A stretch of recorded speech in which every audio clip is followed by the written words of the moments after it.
So, imagine for a second locking the heavy reinforced steel front door to your house. You've got the deadbolt engaged, you've got the alarm system armed, and you're holding the literal only key in existence. Right. You feel completely And secure. exactly, you feel completely sovereign. But then, a few days later, you get this alert. And it turns out the factory that milled your physical key, the one you totally trusted to make a completely unique cut, well, they had this subtle calibration error in their machines. Oh, man. Yeah. So instead of cutting from like billions of possible unique shapes, they were actually only cutting from a few dozen. So suddenly, the fact that you own the lock and hold the key, I mean, it doesn't even matter because 3 million other people might literally be walking around with the exact same key. That is just a terrifying scenario to wake up to. Uh, And honestly, it perfectly encapsulates this illusion of absolute sovereignty that we've been sold. I mean, we've spent the last decade building this narrative in the right. decentralized Yeah, right. assay space, right? Oh, absolutely. Whether it's cryptography, Bitcoin, or now, open source AI agents, the story is always, if you run the code locally, if you hold the private keys and the infrastructure is open source, you have completely eliminated trust. Which is the whole pitch, right? Removing the trust boundary. Right. But as the events spanning late July and early August of 2026 have brutally demonstrated, you aren't actually removing the trust boundary at all. You're just insourcing it. You're moving the boundary directly to your own front door. And in doing so, you are basically appointing yourself the chief information security officer of your own life. Which, let's be real, is a job most of us are completely unqualified for. So we are doing a deep dive today into a massive convergence of these trust boundary failures. The thesis here for you today is that the trust layer, that invisible foundation that allows our devices and software to operate securely, is having an incredibly bad week. Yeah, a really bad week. And what makes this period from July 28th to August 4th so fascinating to me is that it's not just a single isolated hack. We are looking at a systemic wave of vulnerabilities crossing over from like physical hardware wallets right into the bleeding edge of autonomous AI agents. It's everywhere. The physical tools generating our cryptographic entropy, the firmware governing those devices, the prompt context fed to AI models, and even the payment rails they use to interact. All of it is suddenly demanding this intense inspectable provenance, and most importantly, it's demanding a human stop condition. So, where do we start? Well, I want to start by looking at a highly concrete, very physical example of this boundary failure. Because, understanding how hardware breaks sets the perfect stage for understanding how our AI agents are breaking. Okay, that makes sense. We need to talk about the CoinKite security advisory regarding their cold card hardware wallets. This dropped on July 30th and then saw a pretty major revision on July 31st. Right. I mean, this is arguably one of the most respected security-focused hardware devices on the market. It's used by incredibly disciplined operators. Mm. And yet, they discovered that device-generated seed entropy on specific firmware versions was critically low. Okay, let's break down that terminology for a second because, entropy is a word that gets thrown around a lot. Yeah. People usually just use it as a synonym for randomness. I do. But in cryptography, entropy is quite literally the mathematical bedrock of your entire net worth. Like when you boot up a new hardware wallet to create a seed phrase, those 12 or 24 words that back up your funds, the device has to pick a number out of a hat. But that hat needs to be so unfathomably massive that no computer array on planet Earth could ever randomly reach into its own hat and pull out the exact same number. Exactly. To put hard numbers on it, the standard we expect for a modern Bitcoin wallet is 128 bits of entropy. And to conceptualize 128 bits, you aren't just picking a grain of sand on a beach. You are picking a specific grain of sand out of all the beaches, on all the planets, in a billion different galaxies. I mean, the number of possibilities is 2 to the power of 128, which is roughly 340 undecillion. Which is just a number that breaks human intuition. Totally. A brute force attack where an attacker just generates seeds as fast as possible, hoping to find one with funds, is mathematically impossible against 128 bits of true entropy, even if you, harness the energy output of the sun. But the July 30th and 31st advisories revealed a pretty chilling reality for some cold card users. If you generated a new seed on a cold card MK3 using firmware versions 4.0.1 through 4.1.9 inclusive, Your device was not picking from that universe of possibilities. No, it wasn't. The advisory states that a bug in the random number generation process severely constrained the pool. The device was generating seeds with roughly 40 bits of entropy instead of 128. Then we really need to look at the mathematical difference there. Yeah. Because 40 bits is not just, a little bit weaker. It is catastrophically smaller. 2 to the power of 40 is roughly 1.1 trillion. Which, I mean, to a human, a trillion sounds like a massive number. Sure, it sounds big.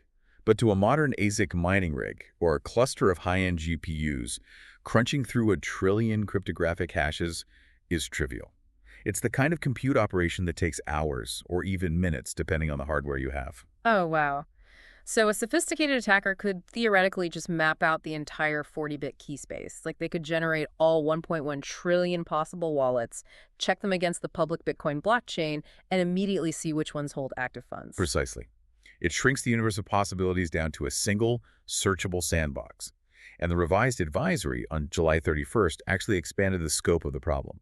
It wasn't just isolated to the MK3 models. Wait, really? Yeah. The newer MK4, the MK5, and even the flagship Q models were also affected if you generated a seed before installing their fixed firmware releases. The entropy on those newer models was sitting at about 72 bits. Okay, but 72 bits is exponentially better than 40 bits, right? It is exponentially better because every bit you add doubles the search space. So 72 bits is vastly harder to brute force than 40 bits. But it's still well below the cryptographic target of 128 bits. And as computing power advances, 72 bits moves from infeasible to potentially feasible for, say, a well-funded nation-state or a massive botnet. Right. CoinKite explicitly stated in their advisory that while the impact on the newer models isn't as severe as the MK3, it is still a serious vulnerability. I do want to interject here with a really critical clarification directly from the source material, just in case someone is listening and starting to sweat right now. If you use CoinKite's other hardware products, specifically the Tap Signer, the OpenDime, or the SATS card, the advisory explicitly states they are not affected by this bug. That's a very important distinction. Yeah, they run on entirely different code bases and they don't handle seed generation in the same manner. But for Coldcard users relying on device-generated entropy during that specific window, this is a massive failure at the trust boundary. You trusted the silicon and the firmware to execute perfect math, and it just didn't. However, there is a really fascinating caveat documented in the advisory, and it goes straight to the heart of what it means to be sovereign and to construct your own security boundaries. There's an exception to this vulnerability, which is often referred to as the DICE exception. Yes. This is honestly one of my favorite features of the Coldcard, and I have to admit, it always felt a bit paranoid to me until this exact moment in time. Right. The device has this feature where instead of just letting the internal computer generate the seed, you can roll physical, standard, six-sided casino dice on your desk and manually type the results of each roll into the device. And the cryptography behind this is incredibly elegant. When you enter a dice roll, the Coldcard doesn't just replace its own math with yours. It hashes your physical input together with its own internal device-generated entropy. It combines them. Oh, that's smart. Yeah. And the advisory states that if you added at least 50 fair, independent private dice rolls when creating your seed, the device-generated entropy bug does not compromise you. But why 50? Is that just an arbitrary safe number they picked? No, it comes down to information theory, specifically Shannon entropy. So, a standard six-sided die provides roughly 2.58 bits of entropy per roll. If you multiply 2.58 by 50 rolls, you get about 129 bits of entropy. Ah. Okay. So by forcing the device to ingest 50 physical dice rolls, you were injecting at least 128 bits of pure independent randomness directly into the cryptographic math, completely bypassing the software bug. If you did 99 or more rolls, you contributed approximately 256 bits of independent entropy. But there is a massive operational caveat there, right? Those rolls have to be fair, meaning the dice aren't weighted. They have to be independent, meaning you aren't just typing 1, 2, 3, 4, 5, 6 over and over because you got bored. Exactly. And critically, they have to be private. If a webcam was looking over your shoulder while you rolled, or if you wrote the rolls down on a notepad and someone found it later, that entropy is compromised. But assuming you followed perfect operational security in your living room, the CoinKite advisory confirms they do not consider that resulting seed to be at risk from this specific random number generator bug. It perfectly illustrates the burden and the power of self-custody. If you blindly trusted the automated tool, if you just click generate seed, you inherited the tool's silent vulnerability. But if you demanded a deeper dependency receipt from the system, meaning you forced a manual physical intervention to verify the math, you insulated yourself from a catastrophic software failure, your physical paranoia literally paid off. Okay, so how do we operationalize a fix for the people who just click generate? Because CoinKite moved fast on this. We have verified the exact firmware tracks pushed to their GitHub repository on July 31st. Yes, they did. For the MK3, users need to be on firmware 4.2.0. For the MK4 and MK5 standard tracks, it's 5.6.0, and their edge tracks require 6.6.0x. For the Q model, it's standard 1.5.0Q or Edge 6.6.0QX. We can literally look at the open source commits like commit F32057 for the MK3 and verify the cryptographic signatures of the developers pushing the patch. The open source transparency there is vital for auditing. But we really have to make a profound distinction here between patching a software bug and fixing a cryptographic vulnerability. Okay, what do you mean? Well, updating the firmware to 4.2.0 or 5.6.0 fixes future key generation. It repairs the mathematical process going forward. It absolutely fundamentally cannot repair a seed that was already generated with the bad entropy. Wait, so the old wallet is just permanently weak? That is the most crucial concept in this entire deep dive. Yes, it is permanently weak. So if you generated a wallet on an MK3 3 years ago with firmware 4.1.9 and you update your device today to 4.2.0, your old wallet is still sitting on 40 bits of entropy. The seed was born weak. You cannot patch a bad seed. Exactly. The key itself is mathematically compromised, which means the solution isn't just an over-the-air update. The solution is a complete manual wallet migration. And the advisory lays out mandatory steps for this process. Rushing a wallet migration can actually be more dangerous than the vulnerability you are trying to flee, because operator errors during migration are like the #1 cause of lost funds. Walk me through the mechanics of a safe migration then, because the advisory is very specific about the order of operations here. Sure. First, before you change anything, you must physically locate and verify your existing written backup, your 12 or 24 words. You also need to record your wallet's fingerprint, which is known as the XFP. Let's define the XFP for a second, because a lot of people just rely on their software wallets to handle the routing behind the scenes. What actually is an XFP and why does it matter here? So XFP stands for Extended Fingerprint. It is defined in the BIP32 standard. Basically, it's the first 32 bits of the hash of your public key. It is a unique, short, hex-encoded identifier, kind of like an 8-character string that acts as the unique fingerprint for that specific seed and derivation path. Okay, got it. You record this so that you have absolute mathematical proof of which wallet you are currently looking at. So you verify the old backup and you write down the old XFP. Yes. Then you update the cold card to the fixed firmware. Once the device is successfully patched, you generate a brand new seed.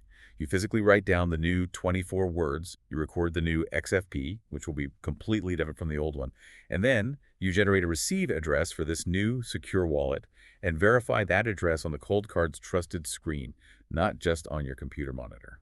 And here is the step that human nature always, always wants to skip to save time and network fees, right? The test transaction. You absolutely cannot skip it. You wipe the device, restore the old vulnerable seed, and send a tiny, negligible amount of Bitcoin to the new address you just wrote down. Then you wipe the device again, restore the new seed, and confirm that the test funds actually arrived and that the XFP matches what you wrote down earlier. That's a lot of wiping and restoring. It is, but only after that round trip is fully confirmed on the blockchain do you move the bulk of your life savings. And as the advisory insists, you keep the old backup safely stored until every last Satoshi is confirmed in the new wallet. What about passphrases, though?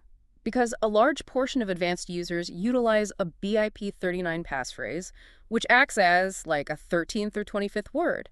It's essentially a custom string of text that you combine with the seed phrase to generate the final wallet. If someone had a strong memorized passphrase attached to a 40-bit MK3 seed, are they safe? It's a nuanced answer.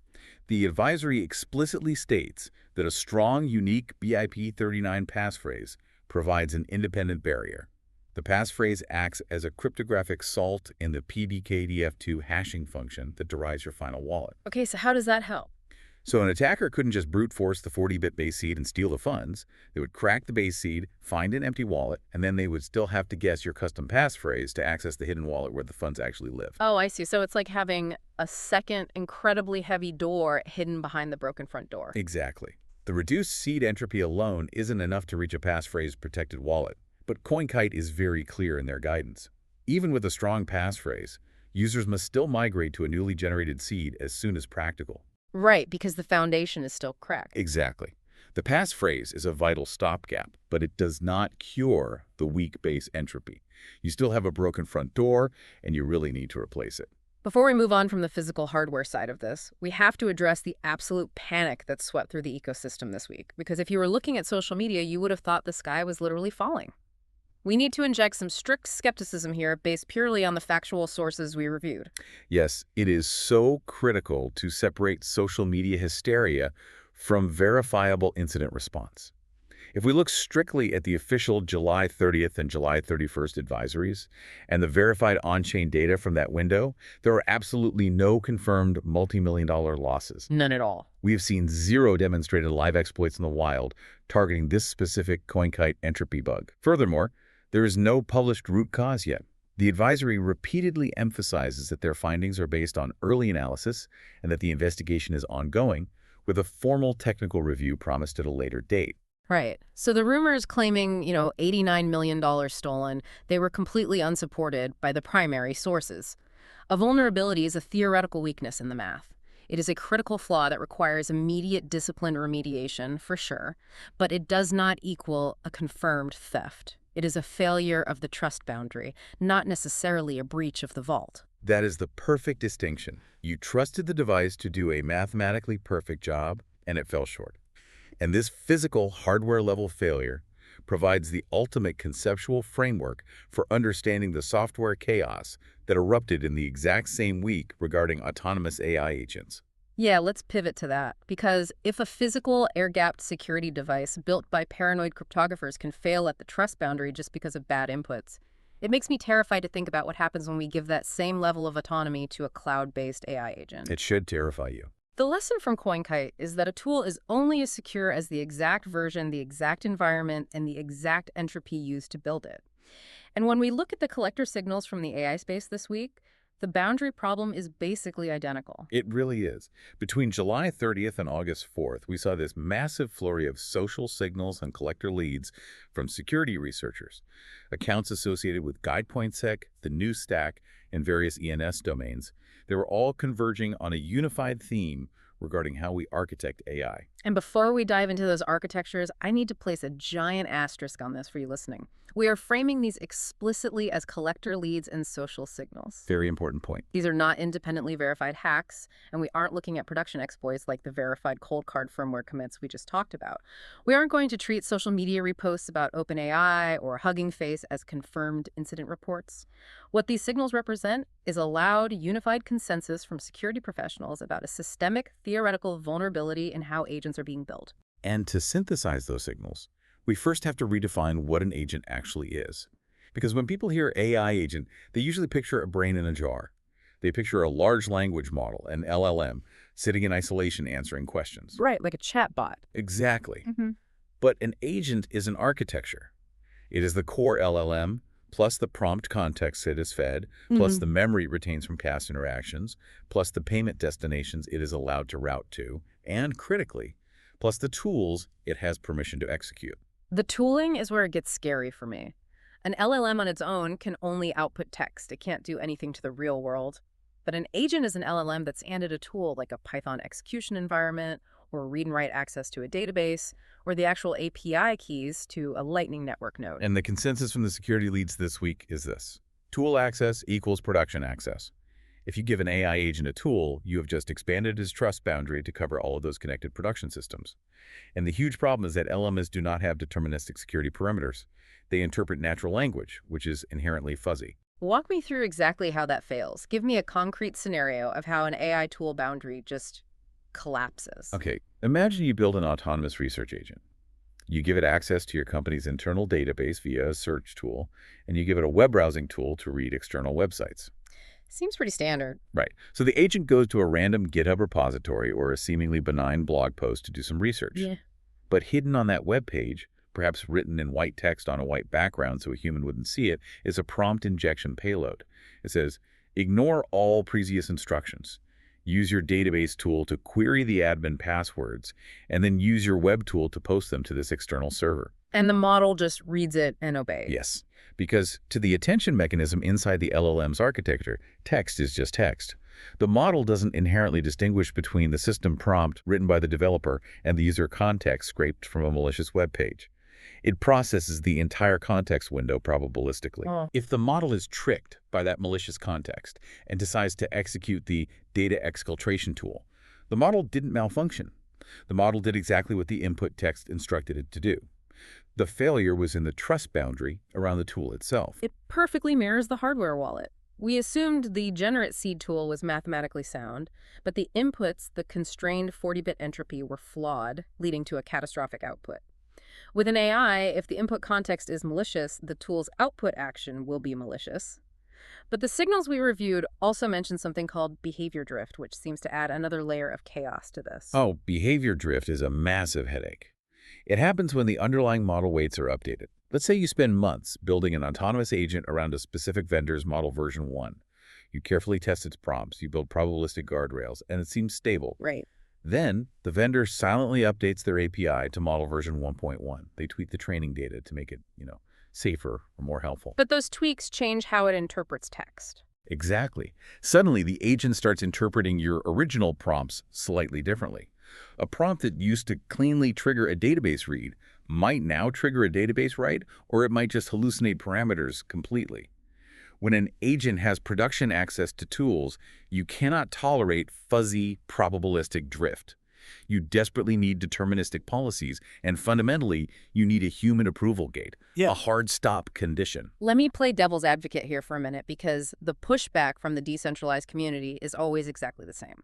Open source fixes this. Right, the classic defense. The whole ethos of the open source AI community is that if we pull the models out of the centralized cloud, if we can inspect the agent's code line by line, and if we run the model locally on our own hardware, we remove the vendor risk. We can inspect the provenance so we can trust it. That is an incredibly nuanced point, and honestly, the events of this week prove that open source is a double-edged sword. On one side of the blade, open source drastically improves our ability to inspect provenance. We just proved that in the first half of this deep dive. That's We were able to mathematically verify the exact cold card firmware fixes by looking at the cryptographic signatures on the public GitHub commits. Transparency allowed us to audit the fix. right. But what is the other side of the blade? The other side is that open source drastically increases the burden on the operator. When you use a centralized custodial service, whether it's a traditional bank holding your money or a cloud-hosted AI vendor managing your agents, they have dedicated security teams. Yeah, people working around the clock. Exactly. If a massive vulnerability is discovered at 3:00 a.m. on a Sunday, they can ship coordinated fixes to their servers instantly. They patch the hardware security modules, they update the API gateways, and you are protected the next time you log in without you lifting a single finger. But with self-custody. With self-custody, you are the security team. You have to read the advisory. You have to understand the mathematical difference between 40-bit and 128-bit entropy. You have to execute a flawless multi-step wallet migration using a test transaction and XFP verification. Self-custody is inherently safer for a highly disciplined, deeply technical user who understands operational security. But it is arguably much more dangerous for a casual user who just wants things to work and ignores GitHub commits. It's basically the difference between flying on a commercial jetliner where you trust the mechanics and the pilots versus building your own experimental airplane in your garage. I mean, your garage plane might be mathematically verifiable and you own every bolt, Right. but if you skip the pre-flight checklist, you are the one who plummets out of the sky. We cannot prescribe one custody model for everyone. We absolutely cannot. Open source gives you the tools to verify, but it relentlessly demands that you actually do the verifying. Which naturally leads us to the most complex and volatile part of Diskin developments. If our physical hardware devices have these latent entropy bugs, and our software agents have these massive tool access and context vulnerabilities, what happens when they actually start talking to each other? Chaos. Seriously, what happens when we hook these vulnerable AI agents up to decentralized payment rails and let them spend money autonomously? This is where we really have to look at decentralized infrastructure, specifically Bitcoin and Nostr, through this exact lens of trust boundaries. Because in the developer zeitgeist right now, these systems are being pitched as the ultimate solution to machine-to-machine trust. And technologically, they are incredible primitives. Let's break down the roles they play in this proposed agent economy. Bitcoin's base layer can make the final settlement and the state of a transaction perfectly mathematically inspectable. You can query the blockchain and know with absolute cryptographic certainty that a specific UTXO moved from address A to address B. Right. And the Lightning Network takes that secure base layer and reduces the latency. It allows for near-instant, high-volume micropayments between machines, settling outside of the slow block mining times, while still retaining that core cryptographic security. Furthermore, we are seeing intense social signals, especially around ENS domains and Nostr development, pushing the idea that these protocols can provide durable, portable identity for agents. Nostr uses cryptographic key pairs, specifically Schnorr signatures, to publish events. Exactly. So an agent isn't just a nameless Python script on some random server. It actually has a verifiable cryptographic identity that it carries across the web, proving that a specific public key signed a specific message. Those are all entirely true statements about the technical capabilities of the rails. But this week's convergence of boundary failures forces us to make a crucial, unyielding distinction here. Rails are not referees. That is a phenomenal way to phrase it. Break down the difference between a rail and a referee for us. So a rail is simply a transport mechanism. A perfectly settled Bitcoin transaction, mathematically verified in a block, does not prove that the private key was generated with good entropy. Think about it. The Bitcoin network has happily processed transactions for years from wallets generated with weak entropy or from brain wallets based on easily guessed passwords. Oh, that's a great point. The network only checks if the signature math validates right now. It does not and cannot check how the key was born in the factory. So the rail just executes the math, completely blind to the provenance of the key. Exactly. And the same applies to identity rails. A perfectly signed Nostr event proving that a specific cryptographic identity published a message does not prove that the AI agent behind that identity was actually authorized by its human owner to make that payment or publish that text. Right, because of the prompt injection we talked about. Yes. If a malicious prompt injection tricks your open-source self-hosted AI agent into draining its Lightning wallet to pay a scammer's invoice, the Lightning Network will execute that payment flawlessly. The math will check out. The rails worked perfectly. But the refereeing, the authorization, the policy, the context parsing, the stop condition failed catastrophically. Decentralization provides an inspectable, mathematically perfect receipt of what happened. It cannot certify that the machine did the right thing. It simply cannot prove intent. I do want to ground this specific part of the conversation in reality, though, because based on the source material we reviewed for this exact time frame, late July to early August 2026, the evidence for actual functioning Nostr or Lightning autonomous agent economies operating in the wild is incredibly thin. Yes, very thin. Looking through the research reports from July 28th through August 4th, there were almost zero reliable events or findings inside our window promoted to actual verified production exploits or massive agent-to-agent economies. That is a vital reality check. We are currently dealing with signals, leads, and architectural proposals. Developers are building the primitives. They are proposing cryptographic identity, dependency receipts, escrow contracts, and Lightning settlement as the foundational infrastructure for agents. But this is still very much an infrastructure question, not a solved, widely adopted reality. Which is actually a huge relief, honestly, because it means we have a brief closing window to get the security architecture right before millions of autonomous agents start throwing Bitcoin at each other based on hallucinated prompts and poison context windows. Exactly. Which brings us to the practical application of everything we've discussed today. How do you actually operate in a world where the trust layer is this fragile? How do you protect yourself when the factory might be cutting bad keys and the AI might be reading bad context? It all comes down to building what the security community is calling a dependency receipt. If we synthesize this entire deep dive into an actionable operational framework, it basically boils down to this. Whether you are managing a physical hardware wallet like a cold card or deploying an autonomous open source agent, you have to manually construct this receipt yourself. The dependency receipt is your manual verification of the trust boundary. It is your proof that you didn't just blindly trust the automated tool. Based exactly on the failures and the fixes we've analyzed this week, there is a strict operational framework you need to adopt. So what's step one? First and foremost, you have to comprehensively record the exact version of the technology you are relying on. Do not just say, I use a cold card, or I am running an open source LLM. You need to know if you are on MK3 firmware 4.1.9 or MK3 firmware 4.2.0. You need to know exactly which API version and which model weights your agent is calling. The difference between those versions is the entire security perimeter of your system. The second part of that receipt is documenting exactly how the entropy or the keys were generated, and critically, what independent verification you introduced. Like, did you rely solely on the silicon inside the device? Or did you introduce physical independence, like the 50 to 99 dice rolls we talked about earlier? Right, you have to log that. You need to write down the method of generation, not just the final 24 words. Because 3 years from now, when another advisory drops, you need to know exactly how that specific key was born. And for those building or running agents, the receipt requires you to enumerate your tools. You need a strict, written list of exactly what network destinations, memory context inputs, and spending limits your agent is allowed to access. If you don't have a rigid policy defining what your agent can touch, you literally do not have a trust boundary. Because tool access is production access. Exactly. Yeah. Treat an agent's tool permissions with the exact same paranoia you would use when giving a stranger the root password to your server. And when it comes to the inevitable software patches and migrations, you have to verify everything out of band.